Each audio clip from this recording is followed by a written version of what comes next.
amp hours, wattage, what the heck is all this stuff? If you're the type of person that wants to understand how your solar system works without getting into all the math and all the jargon, then this video is for you. Stay tuned.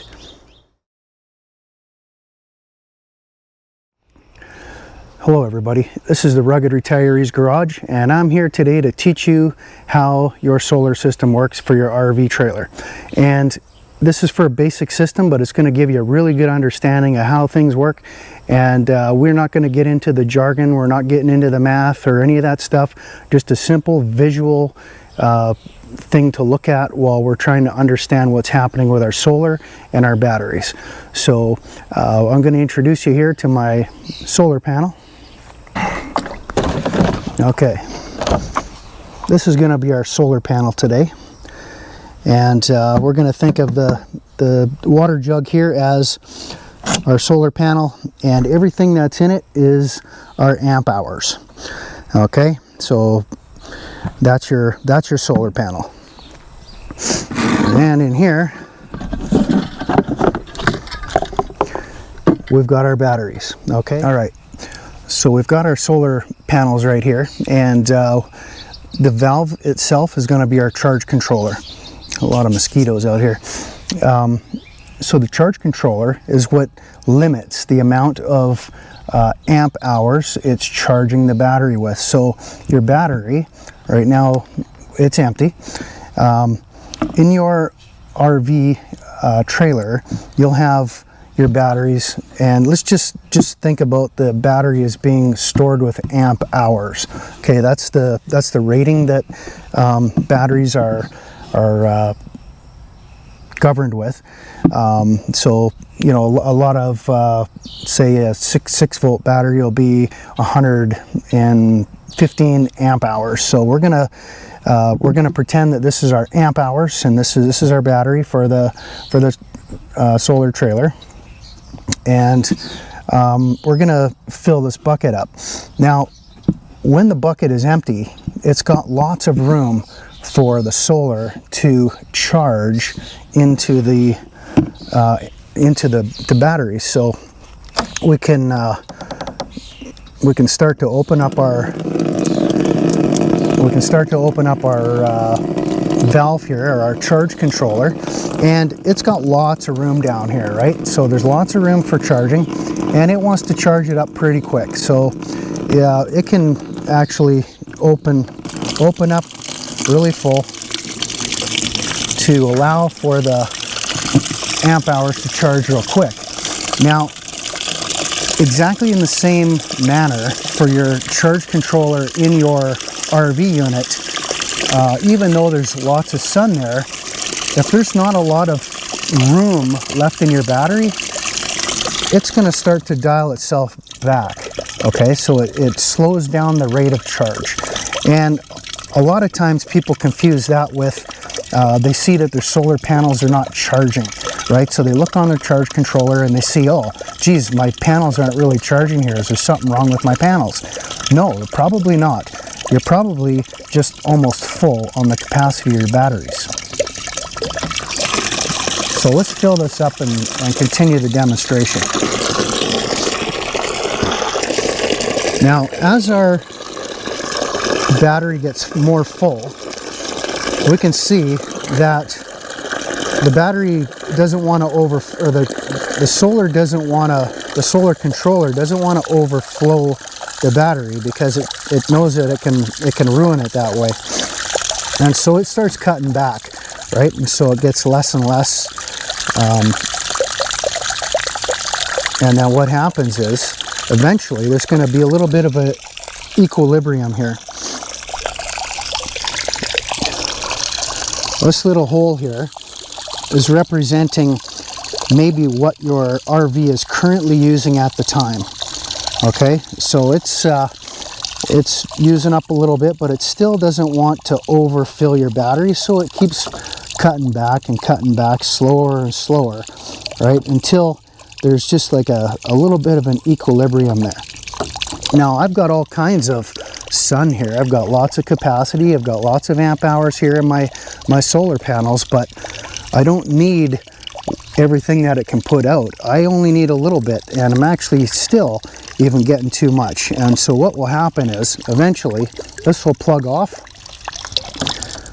and your panels will shut right off, so that it doesn't actually charge anymore into your battery. That's what the charge controller does. That valve right there shuts off all of the amp hours going to your battery. Okay, so this is the scenario. We have used up our batteries overnight, and we have depleted our batteries a little bit because we're running our fridge. You know, we're off grid, where maybe our furnace is kicked in through the night, and you know, we've used the water pump and all that kind of stuff, so we have lost some amp hours out of our battery. Okay, so now there's a little bit of room here for our battery to charge back up. Now, if we haven't actually used any electricity overnight, guess what? If this thing's full and overflowing, and the sun comes out and we have our solar panel hitting the sun, the valve's not going to open to fill up the battery because it doesn't need to. It doesn't need any more amp hours, so it will not fill up the battery if it's not required.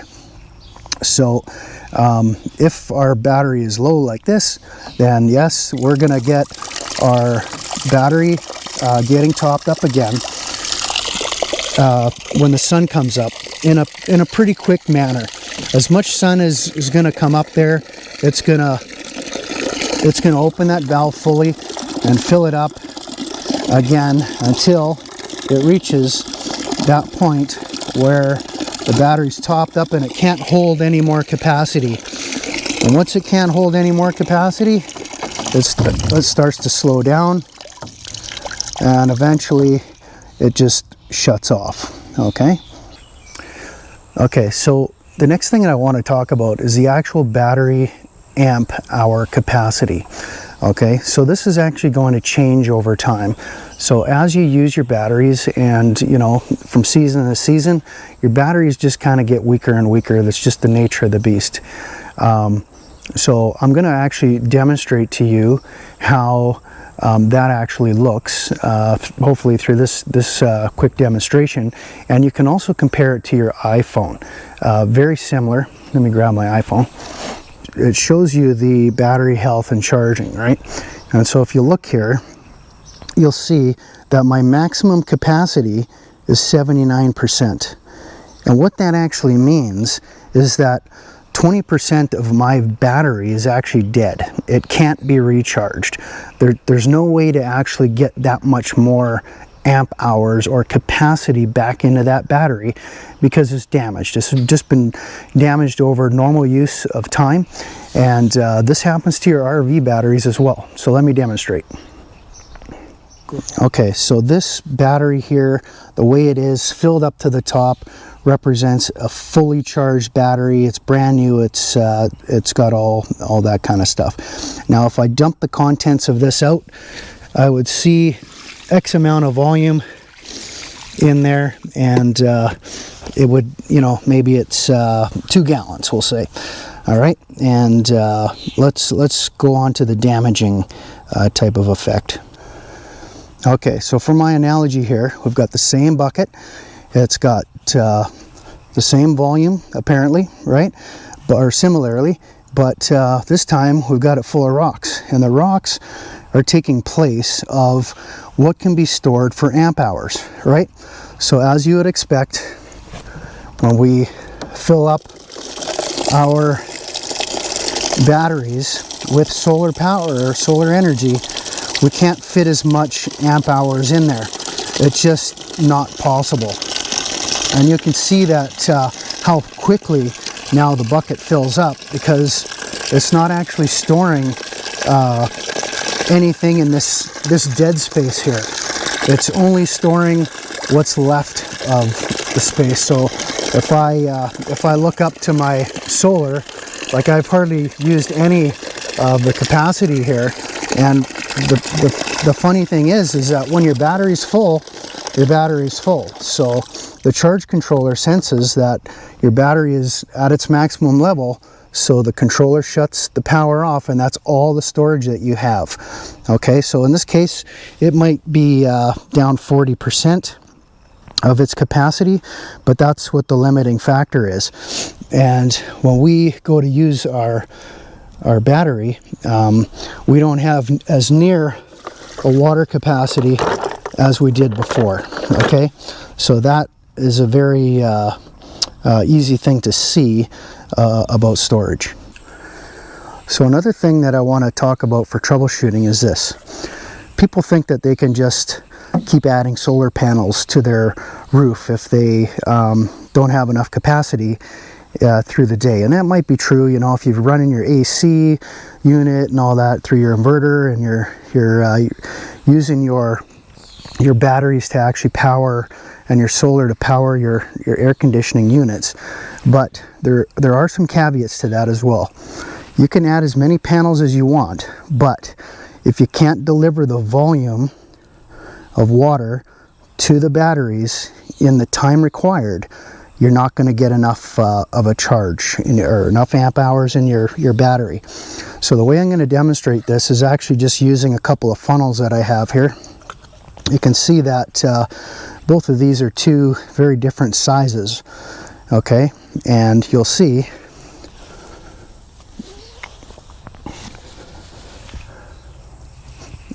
as we run the water through, we can open this fully, and it's able to handle everything that I got. This would represent a big wire, okay? A big, maybe a 6-gauge wire run into your batteries, and this here would be a smaller battery. And what's happening is this is overflowing here. So what happens is you can't actually run the same amount of electricity from your panels into your battery if your wire is not big enough, okay? And in this case, let's say this is an 8-gauge wire. This one here is a 6-gauge wire, and in this particular case, the 6 is actually bigger than the 8. So I hope that you've been able to fully grasp with a visual aid exactly how your solar panels are working, and how the energy is being controlled by the valve to fill your battery bank. Check out my next video, and in there I will show you on the charge controller exactly what the numbers all mean, and that'll help you to figure out more what's happening with your system. So we'll go through what I just showed you now on the real solar controller, and you'll have a better understanding then. Okay, so until the next time, have a good one.